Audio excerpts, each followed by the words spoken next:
All right, Matt, let's get to it. There's really a lot of questions on the table, but let's boil it down to two. What did you think of them pulling Jones after 6 innings and 77 pitches? And in a related matter, what do you think of the use of Carmen Mlodzinski the night before? Well, I'm probably going to get criticized for this statement, but my initial reaction, it wasn't even a story to me pulling Jones. It was absolutely an easy right move. I'm going to say there's maybe two. I'm going to be conservatively say that 30 of 32 teams do exactly the same thing, and the two that didn't are maybe going for one more inning out of them in that situation. Why? Here's the two. I'll give two ways that we've talked about a lot. The quickest ways to have a setback for Jones or hurt Jones, who we saw last night how valuable of an asset he potentially is to the Pirates, right? One is go throw him in the bullpen and have him throw every other day after he's been on a regimented rest pattern of 5 to 6 days this whole rehab, which kind of relates to a little bit what I'm going to say about Mlodzinski in a second. But secondly, it's take him. He's pitched into the 5th inning one time in the last month. He's pitched into the 5th one time in the last month. So let's back this up a whole bit. So that means let's just talk about warm-up pitches. So he's going to get up, get down in the 5th, 6th, and then we're bringing him back out for the 7th. That's 25 more throws on a surgically repaired arm from 13 months ago. And the end game of this is 9 outs. It's not, if the end game is one more inning or 2 more innings, then you start thinking about it or considering. But the end game is 9 outs in this situation. So, to me, it wasn't even a consideration. I think that Jones, actually, you could tell Jones's reaction, who is not afraid to say the wrong thing or go off in the media. His reaction, was pretty much the same when he was getting interviewed after. And that wasn't Jones being good guy. It was genuine when I heard the interview, at least.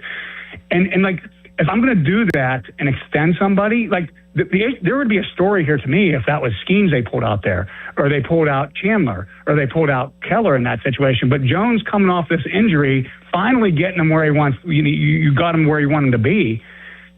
You do that with Rich Hill, and you let Rich Hill go 125 pitches and try to throw the perfect game in that situation.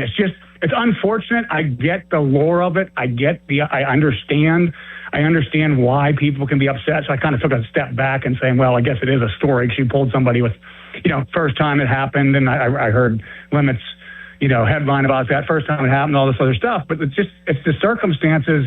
It made zero sense to me to send them back out. And if you did, it wouldn't be for much more than one base runner or 1 inning max. All right, but let's get to Mlodzinski. And the reason, we can get back to Jones, but I'm just curious because that night, I'm sitting over there in the press box watching it, and the last thing I wanted to see was his usage that night. It was 7-2 at the time. They extended it eventually to 10-2. So he goes 2 innings, not 3, because I think they realized that's, at that point, what's the use? You knew Jones was pitching the next night. You knew that he was going to be on this strict whatever pitch count he's on. And you knew that he's been the backup, the piggyback guy. That's what Mlodzinski's been mostly to Jones. It's happened in other situations, but this is the biggest example. Would you have used him that quickly in that game at 7-2 the night before? Yeah, I would have, because he got up. And you don't. Okay, let's say he didn't get up. Let's say it's 7-2, and why put him up in the first place? Well, because this bullpen has been rough, and he hasn't. As Limits messed up the time segments, I've been on the air listening to. I've been on my phone listening to you guys for the last half hour. So I didn't definitely was my fault. Yeah, Limits. He takes the blame.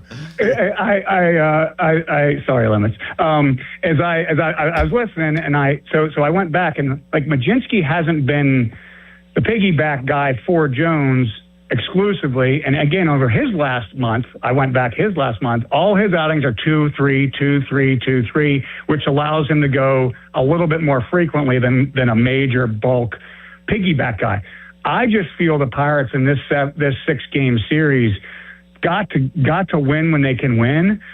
I put a little. I heard Joe say this, and I've said it a couple times too. I put a little more emphasis on we got to win this Skeens outing. It's been a dark cloud. They've lost his last 9 starts.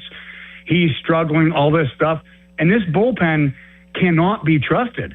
In 7-2, it can't be trusted. It's unfortunate that it happened the way it happened, and I think that's why Mlodzinski didn't close that game out. I do get what you're saying, Pomp. Like, the more logical guys is, but you got to get a win when you can get a win. And how deflating would that have been to say that bullpen blows that game? How deflate? And we're a big league team. I get it, Pomp. We're a big league team. We should be able to hold a 7-2 lead, but they haven't.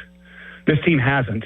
And how deflating would it have been to come in yesterday, blowing a 7-2 lead, 10th game in a row, Skeens has started, they lost, doom and gloom going downhill. We got Jones tonight, but and the only solace you would have had is you would have had Mlodzinski as a piggyback after it. So to me, it's unfortunate, and I know it's hard for people to understand, like when I say, well, he got up, like, yeah, he should be able to get up and pitch the next day, but he's not built like a reliever right now. I feel they're trying to slowly build him like a reliever. And I think after you get through this deadline, maybe they pick up a starting pitcher at the deadline that puts it where he's going to relieve the rest of the year. As Jones gets better, as hopefully Chandler gets better, as Keller, like I heard you guys saying, there's questions on Keller. As Keller, like, maybe gets back and you can see where these starters are going, you could possibly see the Mlodzinski that you and I actually want too. I think he's a big solution to this bullpen, is letting him go multiple times twice in a series or 3 times in a week or back-to-back days, maybe even as August and September roll around. But again, as I said yesterday, he's been training since last offseason to be a starting pitcher. And all of a sudden, and he, this was a little muddy, which, the way Mlodzinski handled this makes this even harder, because you don't know if Mlodzinski's controlling this or Donnie Kelly's controlling it or management's controlling it. And that's the part that stinks and puts a question mark over it.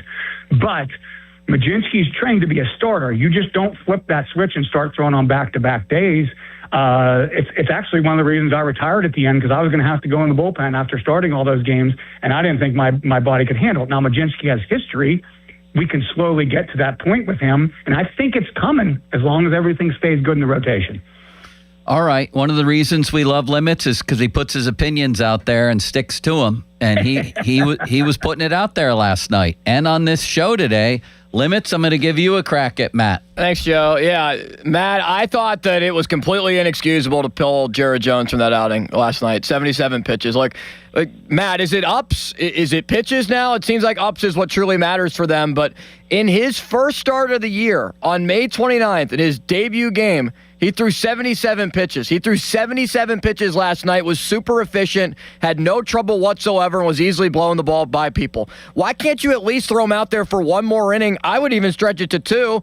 He had an 8-pitch inning his last inning. Why can't you at least give him that opportunity to try to stretch it even more? You know that Gerrit Jones wanted that, considering he was running down the steps trying to get back to the clubhouse and avoid Donnie Kelly. I thought the whole thing was just patently ridiculous. Well, I mean, I understand your point, and yeah, you could have sent him back out for one more inning. It was, but I guess in the grand scheme of things, first off, I've kind of heard the argument too, not to jump your point a little bit here, Limits, but I've heard the argument too. Well, Montgomery would have then pitched the 8th, and then we would have been to the 9th for the close or whatever the case may be. No. Absolutely no. Montgomery was facing those 4 guys when they came up. It might have been in the 9th to close the game out. Harris, Albies a switch hitter, Olsen, and Baldwin. He's facing those were all lefties coming up. So Montgomery would not have pitched the 8th after Jones went out and pitched the 7th, and you probably would have had the same exact scenario with Santana pitching the 8th, because that's who they chose to pitch in that situation regardless. It was still a 0-0 game. So criticize for that, or feel bad because we don't have anybody better at this point that's been pitching better to do that. That's really the issue with the team, unfortunately, with the pitching staff. But yeah, Limits, it's fair point to say let him go out for one more. I guess when I started this, I was just trying to factor in the reasons behind these decisions, and I truly believe, this might not be helping Donnie at all, but I feel like this is a call Donnie made. They have their parameters. They have their plan for him on this rehab comeback, and it falls into it. But I think that probably if I'm Donnie right there, I'm thinking we need 9 more outs. What's the benefit of this? What's the flip side to that is, man, we got Jones rolling right now. Pretty good outing last time. really good outing this time. What if Jones, we have a perfectly set up thing for Montgomery. He's never going to go into the 8th inning no matter what he does based on our physical parameters for him. Like, he's leaving this game flying high. Maybe we get the Gerrit. This is like the catapult that gets the Gerrit Jones we've been waiting for the rest of the year. They're going to go over 70 pitches with him. They're going to go over 80. It's just like there's a combination in these parameters of pitches, innings, because up and down is a big thing. That's a big part of this situation. I'm sure the first time he got up and down, he started at 1. Why? And he went to 2. Why is that, Matt? Because these guys weren't buying that the innings is a big deal of getting up and down and the warm-up pitches. I think it's pitch count, not innings. Right. That's what I'm saying. Why is the innings such a big deal? It's a combination of both. Pomp, it's a combination of both in my eyes. It really is, because it's just something new and foreign to your body that you're doing. He's only, again, in the last, this guy's 25 years old, 13 months removed from surgery. In the last month, he's only warmed up and pitched into the 5th inning, done the warm-ups in the 5th inning once. So you start thinking about that. His pitch count was high. Exactly, but like you're starting to you're another sit down, rest, warm up, sit down, rest, warm up. Like that affects a pitcher. It affected me when I was perfectly healthy. When those later innings, especially when I went 5-5-5 because I was always so dang wild. I somehow snuck some quality starts out of that, I guess, according to you guys. But it was like 5-5-5, and then all of a sudden I'm trying to pitch into the 8th inning next game. I felt it, and when I really felt it, the next day. I felt it the next day. There was a big difference the next day, and there'd be games where I'd throw 122 pitches, and which I did a couple times into the 8th inning, and feel perfectly fine. And there'd be other games where I'd throw, 78 innings into the 5th inning and not be. It's a buildup, and that's when I was healthy, and it can flip flop the other way. So I think that you're going to feel that more. I guarantee he's a little bit more sore today. He'd never admit it because he's Gerrit Jones and he has the bravado and everything else. But it just is a big part of it. And here's the thing: if it's Skeens, if it's Chandler, if it's Keller, then it isn't. But the guy coming off of surgery, who we saw you saw the light last night, right? You saw this is what Gerrit Jones could be. Gerrit Jones, Ashcraft's one I keep forgetting to add into that equation, right? Gerrit Jones, you saw what he could be. That was as dominant of a performance of anybody this year. Yeah. Of anybody, and you want more of those. You don't want to take the chance of sending it backwards. I get it. I get every point that Lemons is making, every point that Pomp's making. I'm just kind of giving the side of it from the injured dude because I was injured. And I think that the clubs now look at it a little differently. And 20 years ago, you might have let him go back out there, even coming off an injury like that. That's just a quick follow-up, Matt. Yeah. Gerrit Cole is the parallel I'm making here, and I know that Cole has so much more success. But he's also coming off a season-long injury. He's 35. He threw 97 pitches last night, and he's also made 8 starts back. What's the difference between those two pitchers? I would think with Jones as a younger arm would be somebody that you would probably flip-flop in that situation. You want to be more conservative with Cole, an older arm, compared to Jones, a younger arm with less on the tires. Well, I don't know the specifics of both their rehabs, and didn't Cole get hurt? I believe Cole got hurt at the end of the year before last, and then tried to show up in spring training and throw and didn't work. And so he had I'm going to say a lot more time off from throwing in game. I'm not saying that's the answer or the question. Great question, Lemons. I mean, it really is a great question. I think that they just look at young people. You don't want to. So Cole's starting to tread down the end, the hill of his career where he's wanting to grind it out. And I'm sure Gerrit Cole has a little bit more say in what he's doing too.